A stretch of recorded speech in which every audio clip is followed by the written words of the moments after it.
Hello दोस्तों, मैं हूं आपका दोस्त एडवोकेट शिवेंद्र प्रताप सिंह। आज हम बात करेंगे कि मेंटेनेंस कब से अलाउ होता है और कब से दिया जाता है।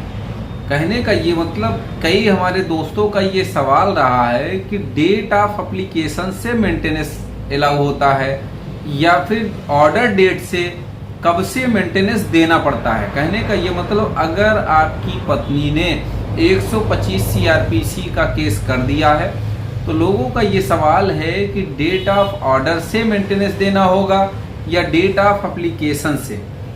देखिए, मेंटेनेंस तो कई केसों में ले सकती है पत्नी, जैसा कि आप जानते भी होंगे कि भाई डीवी केस में भी ले सकती है, 125 सीआरपीसी में ले सकती है, 24 हिंदू मैरिज एक्ट में भी ले सकती है।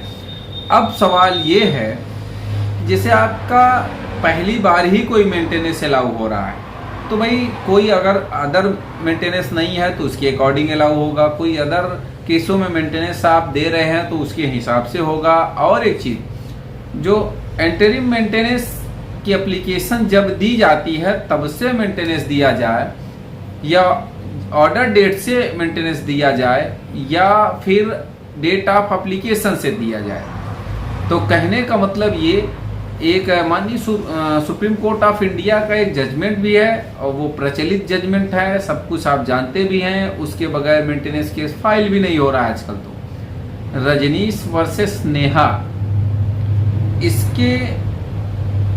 केस में क्या कहा गया और मेंटेनेंस का जो क्राइटेरिया है किस तरह से तय किया गया, आज इसके बारे में भी बात करेंगे। और साथ ही साथ बात करेंगे कि मेंटेनेंस में कोशिश ये रहे कि कभी भी एक्सपर्टी प्रोसीड ना करने दें। लोगों की गलती क्या हो जाती है कि नोटिस पे नोटिस आया, वो बैठे रह गए। भाई देखिए, 3 नोटिस तक तो ठीक है, कोर्ट इग्नोर करती है, 3 नोटिस के बाद गजट भी करती है, उसके बाद भी अगर आप नहीं गए तो समझिए एक्सपर्टी प्रोसीड हो जाएगा। जब एक्सपर्टी प्रोसीड हो जाएगा फिर रिवीजन करेंगे, माने ये कि आपकी दिक्कतें बढ़ जाएंगी, दिक्कतें प्लस खर्चा बढ़ जाएगा। ऐसा नहीं कि वो फिर आप उसमें अपीयर नहीं हो पाएंगे, भाई उसका भी प्रोसीजर है, आप अपीयर हो जाएंगे, ऐसा नहीं है। उस मेंटेनेंस ऑर्डर को, एक्सपर्टी ऑर्डर को डायरेक्ट हाई कोर्ट में चैलेंज भी कर सकते हैं, लेकिन ये सब ताम झाम ना रहे। ज़्यादा अच्छा है आप अपीयर हो जाएं। जब नोटिस मिले आपको तब अपीयर होना चाहते हैं तो तब अपीयर हो, नहीं तो 2 नोटिस के बाद तो जरूर अपीयर हो जाए। तो रजनीश वर्सेस नेहा में मेंटेनेंस के लिए माननीय सर्वोच्च न्यायालय ने क्या कहा।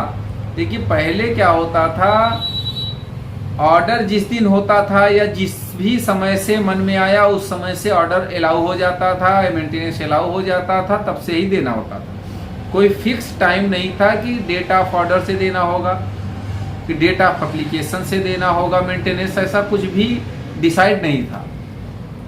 अब जब से ये ऑर्डर आया, ये जजमेंट आया, उसमें साफ शब्दों में माननीय सर्वोच्च न्यायालय ने ये कह दिया कि जो लोअर कोर्ट है अर्थात फैमिली कोर्ट जो है, फैमिली कोर्ट को स्थिति परिस्थिति यानी परिस्थितियों को ध्यान में रखते हुए जो उचित लगता हो कि मेंटेनेंस डेट ऑफ ऑर्डर से देना चाहिए, डेट ऑफ एप्लीकेशन से देना चाहिए, जो उचित लगे वो ऑर्डर पास करना चाहिए। और ऑर्डर में कारण भी मेंशन करना होगा कि डेट ऑफ ऑर्डर से दिया गया तो क्यों दिया गया मेंटेनेंस, डेट ऑफ एप्लीकेशन से दिया जा रहा है तो क्यों दिया जा रहा है। कहने का ये मतलब, जो भी ऑर्डर होगा जिस भी कारण से होगा वो कारण दिखाना अत्यंत आवश्यक है। तो कहने का मतलब ये कि आपका जो मेंटेनेंस होगा वो फाइलिंग डेट, जब पत्नी ने मुकदमा फाइल किया तब से भी अलाउ हो सकता है, डेट ऑफ एप्लीकेशन से कहने का मतलब, या फिर डेट ऑफ ऑर्डर से भी अलाउ हो सकता है। जिस दिन का आदेश है उसी दिन से देना हो, ऐसा भी हो सकता है।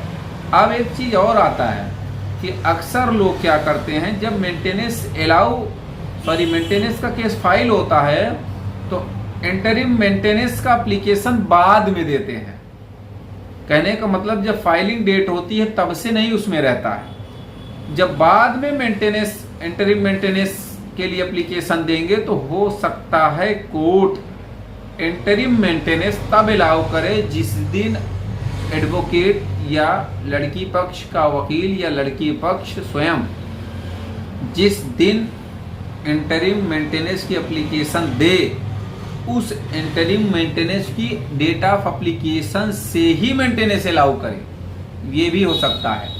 तो उम्मीद करता हूँ, आशा करता हूँ आज का यह वीडियो आपको बेहद पसंद आया होगा। अगर वीडियो पसंद आए तो वीडियो को लाइक करें, शेयर करें, यूट्यूब चैनल को जरूर सब्सक्राइब करें।